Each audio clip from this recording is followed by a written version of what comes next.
people are currently losing their minds over a watch they probably can't even buy.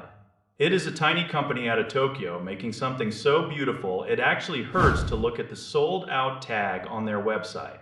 We are talking about the Kiwame Tokyo Kubo. This is not some massive luxury tank designed to show off a bank account. It is the opposite. It is tiny. It is subtle.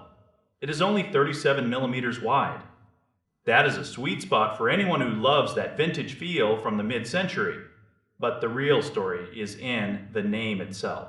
Kubo means recess or hollow. Think about that for a second. Most watch dials are flat. They are boring.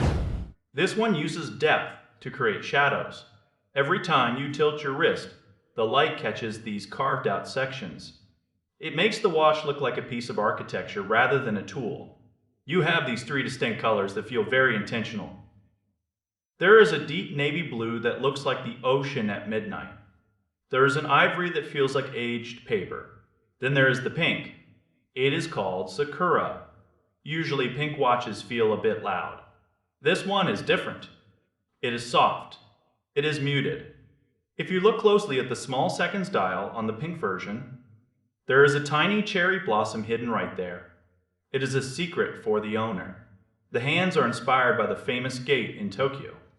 It is those little nods to heritage that make micro brands so much more interesting than the big corporate giants.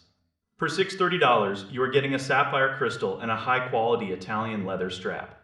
The movement inside is a workhorse. It is a reliable Japanese automatic that will run forever without a fuss. It is only 9.3 millimeters thick. That is remarkably thin. It disappears under a shirt cuff. But when you do see it, it demands your attention. It is not trying to be a Rolex. It is not trying to be a Grand Seiko. It is trying to be a piece of art that happens to tell the time. The problem is the scarcity. These things vanish the moment they drop. It is a bit of a gamble trying to track one down. You have to be fast. You have to be ready. It represents a shift in what people want. We are moving away from big and flashy. We want something thoughtful. We want something that tells a story about craftsmanship. Whether you want the navy, the ivory, or that subtle pink, you are getting something that feels handcrafted. It is a reminder that you do not need to spend $10,000 to have something truly special on your wrist.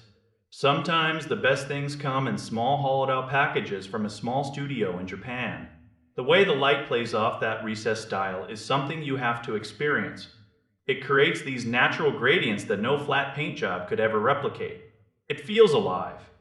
The Italian leather strap is soft right out of the box. No break-in period is required. It just wraps around your wrist like it was always meant to be there.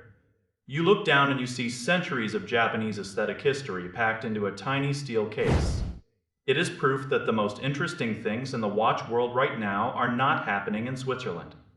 They are happening in small workshops where people are obsessed with the way a shadow falls across a piece of lacquer.